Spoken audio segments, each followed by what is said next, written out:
If you don't already know, my workshop is tiny, so I have to make the most of the space I have. I've had this blank wall above my workbench for far too long now, so today I'm finally sorting it out with 2 shadow foam tool panels to properly organise some of my gear, leaving me with a clean and organised wall with some of my most used hand tools and workshop gadgets. Everything easily in reach, and I can tell straight away if something's missing. If you're not familiar with shadow foam, it's a tough multi-layered foam that you cut and peel. It's much stronger than those cheap pick and pluck foams, and it's perfect for toolboxes or drawers. But the real standout is when you frame it and make tool walls. It's a simple DIY process, so let's get into it. First thing I did was make a really simple frame or box from some OSB. You can use plywood or MDF for this too. It's literally a back panel with 4 side pieces glued and nailed on. I went for OSB as the sides will blend into my workshop walls.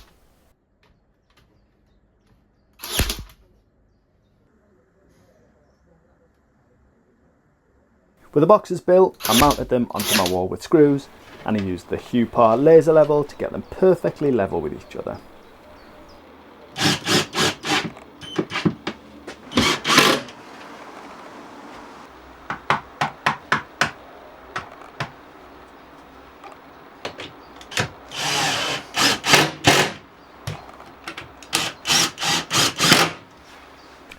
With the 2 of them mounted, I could get the foam cut.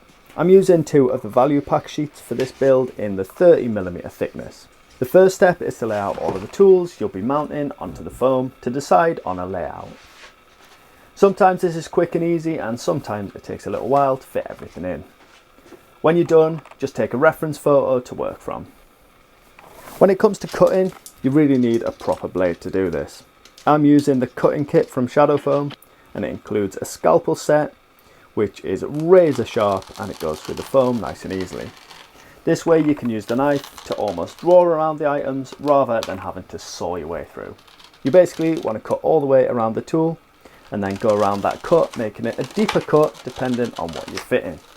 With this square, it barely needs to go lower than the first layer, so I peeled back the black layer and then cut it deeper where the edge of the square sits deeper into the foam.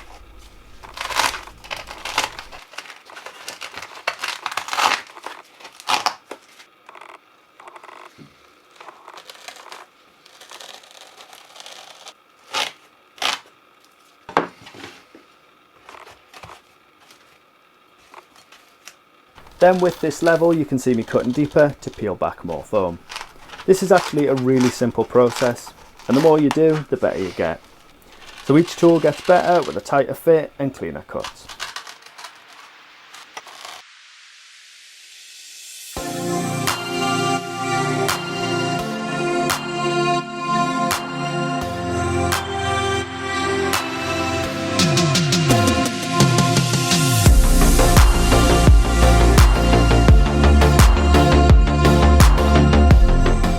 Some tools need finger pulls added in to make them easier to get out.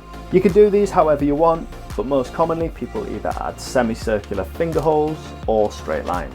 For this one I'm using a straight line running in angle with the square, and I just use a pencil to stencil this. For the circular ones I just use a bottle cap to draw around.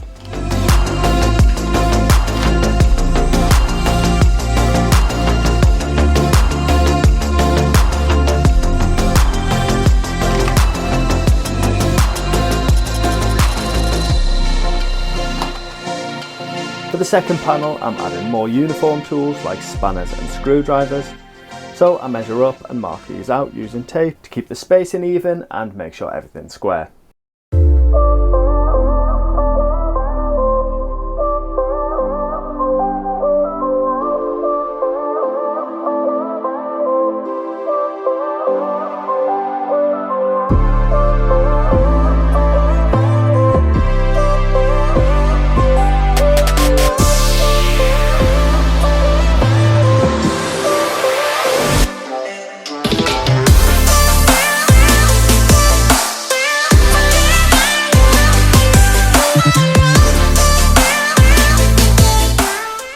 For the finger pulls here, I'm using a metal ruler to run a channel up the spanners.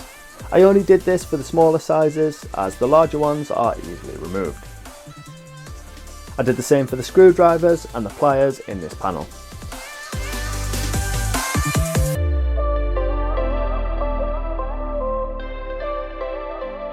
With the tools all cut out and the foam ready, it was time to add them into the boxes.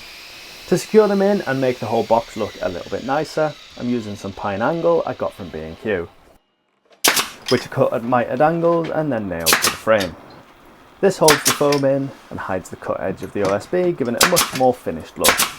I finished it off by knocking the sharp corners off the trim, then repeated the process for the second panel, and then that was complete.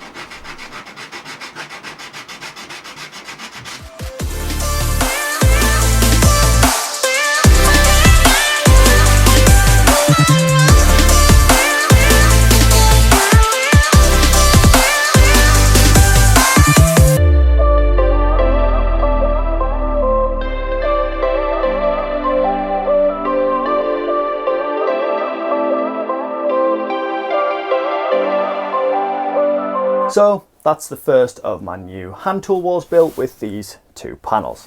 It's a nice simple project, but it makes a huge difference. Every tool has its place and I can see straight away if something's missing. By the way, if you want to try out shadow foam for your own workshop, I've got a discount code you can use, RenoDan, which will save you 10% off, and I'll leave a link down in the description. If you want to see how I built this shadow foam power tool wall, you can watch that video right here. And as always, thank you for watching, and I'll see you in the next one.